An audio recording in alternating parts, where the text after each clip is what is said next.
Hi, we're going to demonstrate today how to clean a Venmar Constructo 1.5. There's two clips on the bottom. These just pull forward and come down. It loosens up the door. The door just sits on a couple of hinges, and what I like to do is just take the door out of the way. So if you give the door a little bit of a shot, it'll actually pop right off like that. Okay, now with the door off, we can see the components. We have the heat recovery core here. We have the blower motor here in the middle with two squirrel cage fans, top and bottom. This brings in the fresh air. This exhausts the stale, polluted air. First thing we want to do is pull out the filter. This typically will have bugs, and you can maybe see some mosquitoes here. And basically what we're going to do is we're going to vacuum this and rinse it out and then put it back in. So you've got one on the supply side. You've got one on the return side from the house. This one typically gets dusty. This is obviously house dust, and again we're going to vacuum it and wash that out. Inside the unit here, we want to clean this up, but what we're going to do is I'm going to take it all apart for you and show you how to do this. So the next step is actually to pull out the heat recovery core. This just slides out. You've got channels going through one way. This is actually where the return air would come out. You've got channels going through the other way. This is where the fresh air comes in. There is instructions right on the front, and the instructions are pretty simple. Basically, we want to soak this. This is an HRV. Always go by what the instructions are on the core. Okay, and this actually says the core should be washed once a year at the end of summer. Allow the recovery core to soak for about 3 hours in a solution of warm water and mild soap, a liquid soap. Rinse under a strong stream of water, let dry, and then reinstall. So we're going to soak that. We're going to take a garden hose, we're going to spray it out, and we're going to let it dry and put it back in. I would say shake most of the water out. To take out the blower motor, what we need is either a number 2 square head or a Phillips head.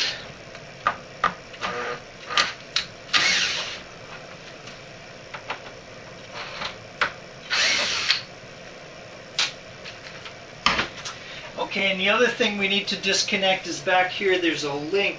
Okay, so this is the damper assembly motor back here. This is a connecting rod that connects to a damper door, and then another rod that connects to this door. In cold weather, that motor is going to energize, and it's going to close this door here and open that door up there. Okay, so we need to make sure that those are connected properly. And then you can also see the temperature probe here. Okay, this is the temperature probe, and that's basically taking the temperature of the inbound air. So we're going to disconnect that. Okay, that frees up the motor. Okay, so having freed up the motor, that whole motor assembly now can come out. Now we want to clean up, we want to vacuum out any bugs that are in here. Wipe this down with just a wet rag, maybe a mild cleaner, but remember, cleaners are pollutants. And we just want to clean this up. If the grommets are bad here, and they do go bad, this one in this unit's 10 years old. Okay, now on the motor, cleaning of the motor, this needs to be done maybe every 3 to 5 years. If you see inside here, so you've got mostly dust on the top fan blades. You've got outside debris, leaves and bugs and stuff on the inside. Okay, so the top ones you can get in with toothbrush or a gentle mild brush. There's also balancing clips that are on these fan blades, and those are meant to keep the motor balanced. If you knock those off and the motor becomes unbalanced, you wear the motor out quicker. On the bottom is actually a plastic plate that just snaps right on, so that'll come right off, and that'll give you access to the bottom fan blades. And these are the outside blades, pulling the outside air in. So if you take a brush or like a screwdriver and you can clean these blades off. This is actually a unit that came out of my house,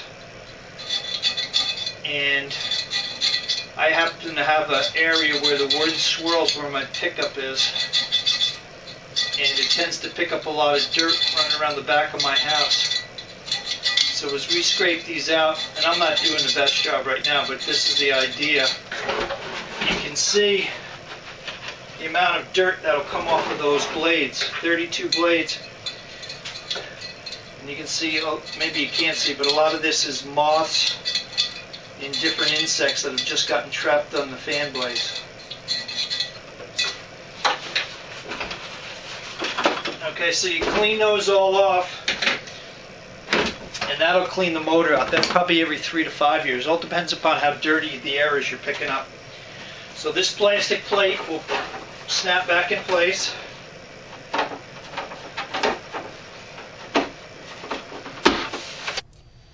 With the motor out, we can use a vacuum cleaner and clean up all the loose debris throughout the unit. You want to be careful. Back by the damper motor there, there's some grommets there, and you can easily vacuum them up. Just be careful. Around the door there, there's a pin, so you want to be really careful moving that. If you break the plastic piece off, you're going to have to replace that part. Vacuum the filters and then rinse them under a stream of water to clean off the other dirt. So now we've got I'm using a wet paper towel. You can use a cloth or whatever. But you want to clean up the dirt that's inside the unit. They get pretty dirty. We want to clean all this down. Make sure you're careful around the foam. Foam makes a seal. We don't want cross-contamination between the airflows. Want to check and make sure your foam is still good here. That should be making a seal, so that the air that's supposed to go outside goes outside. We also want to check the foam here. That's all making a seal around the unit. With the core itself, you want to make sure that the seals here are clean. So when we put them back in, they make a good seal.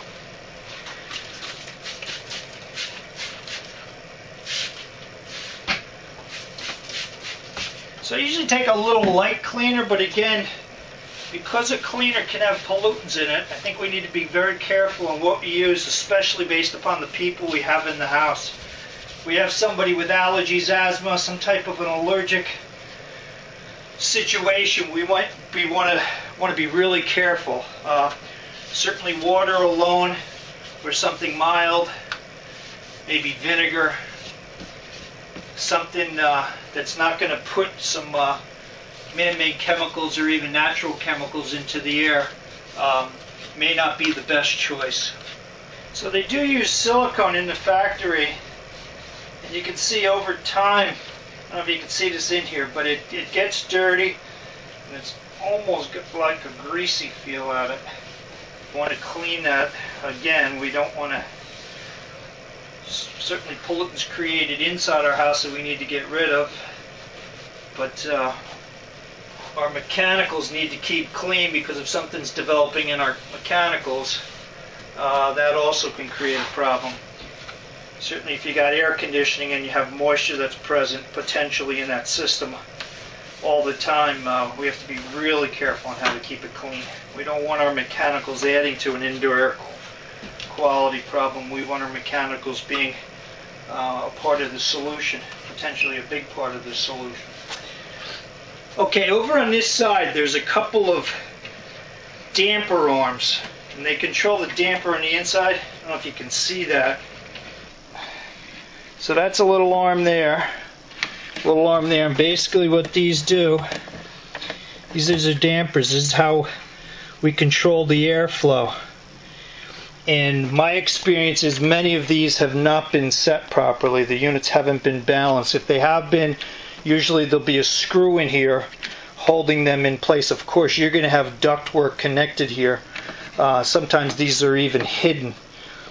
But the unit should be balanced, and this is how you would balance the unit.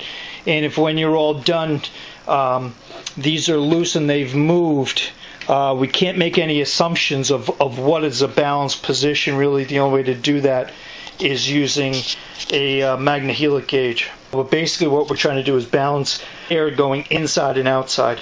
Okay, out of work, cleaned up, looks a whole lot nicer than it did before. Now as we're cleaning, and as depending on how old your unit is, you may find a few issues. if the foam here is in really bad disrepair, you might want to pull that out and get some weather stripping and put in some new foam. Take a piece of it with you to the local hardware store and find something that's, you know, the same size, same width, same thickness. There's also these little felt pieces that are actually in place here, and what they're designed to do, they're designed to allow any moisture that might condense in the unit to be able to flow, okay? And so in the front here, they actually sit here and they make a seal underneath the filter that slides in here, you know, this filter here, okay? So these typically will come out, and that's the reality of it. They had a glue on the bottom. Over time, the glue doesn't work very well. So again, you want to find some type of if you still have them and they're in decent shape, you maybe want to put a little tab of some caulking or adhesive glue underneath there and stick them back in place. Or you may want to find some similar material and just fill that space in there with it, so that moisture can actually migrate through, but at the same time it also seals a form. Another thing that you might run across is the grommet here in the arm. These are made out of rubber. I don't know if you can see it. Over time, I'll bring it up close here. Over time they start to come apart and become very brittle. So this one is no longer any good. So what you want to do is get a replacement one. They come either black or they come gray. And basically it's just a notch in the arm, and we're just going to pop it down into that hole, and that's a new grommet. I can see in the bottom one here, this one's actually totally worn out. And what you'll also find on these arms, see, that one's totally worn out. That's all that's left, okay? And there's a little piece of, it's kind of like tubing that goes over the rod. Where'd my arm go? The arm's spring-loaded, so it goes over the rod when the rod goes through. Okay, so we're going to put the new damper in the bottom one. The bottom one's not slotted, it's just a hole, so you gotta push it through. Okay. Alright, so that's in. And then this rod goes right through. It goes through the back one or the bottom one. And that pops into there. And on the newer ones, they hold pretty good. But if you have these little tube pieces, you want to slide that onto the end of the metal rod. And so you can kind of see what that looks like. Okay, so we're all cleaned up. So we're going to take the motor, make the two electrical connectors, the main power connector, which can only go in one way, and then we've got this little red wire coming off of the unit. Coming off of the motor, we've got two wires. We've got a red wire and a blue wire. Both of them will work. The red wire will put the motor on low speed, which is about 60 CFM a minute. The blue wire is actually the medium speed for the unit, and that'll put you at around 80 CFM. So we want to plug in, I plugged in the red one in this case, most of them are plugged into the red, and I plugged in the power. So now we're going to make sure that this seats up here, the gasket seats, and then we're going to make sure it slides in behind that plastic piece that holds pressure on it. Make sure we got a good seal around here. We're going to take our two screws.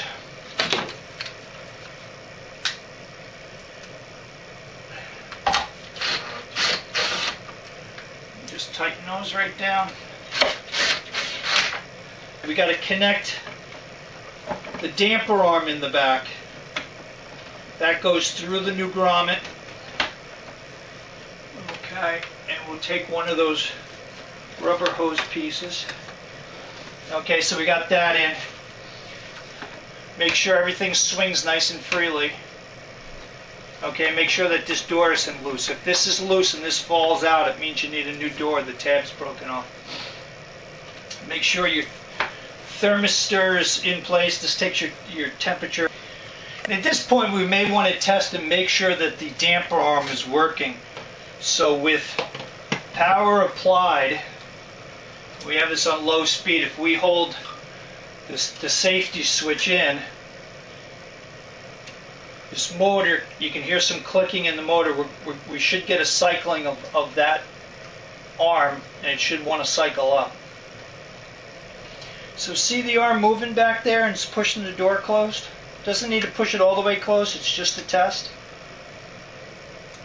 Now I usually take my finger off and on a couple of times to make sure that it's actually moving. But that's just a test, so as long as we've got movement there, we know that we're okay. Sometimes when you disconnect it, it unsprings. It may take a couple of times to actually get it to spin all the way, where you see it. Okay, so we know we've got movement and we've got the fan working. So the core is going to set right on this middle piece. Line up in the top and make sure the gaskets line up properly on the sides. Okay, so you want to have it in an upright position, and it should slide in very easily. If it's not sliding in easily, it means something's not lined up right. So we push that in, make sure that's set. We've got our 2 filters. The white tab goes on the outside. In the back, we're going to go in this back slot here, and it's going to fit right up in between the core and the side. This is filtering the air coming back to the unit. And we've actually got indicators here showing exactly where to put them. Same thing here. So we're going to put it in this one, and we're going to head to this back slot here, making sure that we miss the linkage. If we try to put it in straight up, number one, it won't fit. If you force it, you'll bend it, but you'll hit the linkage in the back. So this one has to be in at an angle, making sure that you've got proper movement of everything. Nothing's getting caught. Also make sure that the wires are out of the way in the back, that they're not getting caught on the back of the filter, so that everything fits flush there. And then what we're going to do is put the door back on. And that just slides into the 2 holes there. A little hit on the side. That'll come down. Clamp it. Plug it back in.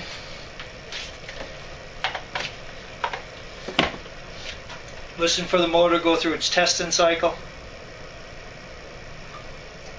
And you should be all set as far as cleaning goes. Now if you found out that your dampers, you should leave these open if they weren't set, but the taps on the front, using a magnehelic gauge, we can actually measure the inbound air versus the outbound air, and we want a system to be balanced. We don't want a house to be negative. If there's a if we're going to air slightly positive, but that would need to be done with a magnehelic gauge, which you probably don't have. Possibly a heating guy in your area might have one, and it's basically testing the 2 air streams, getting a reading, translating it into cubic feet of air a minute, and then using these we can adjust the airflow. And then we'll take a screw and screw them in place, make sure that they don't accidentally move. That's cleaning a Constructo 1.5. You also want to go outside and check your fresh air intake, because it'll get clogged up just like you see in the picture here. And if you have any questions, if you need some parts, feel free to visit our website, freshairventilation.net, or feel free to give us a call. Thank you.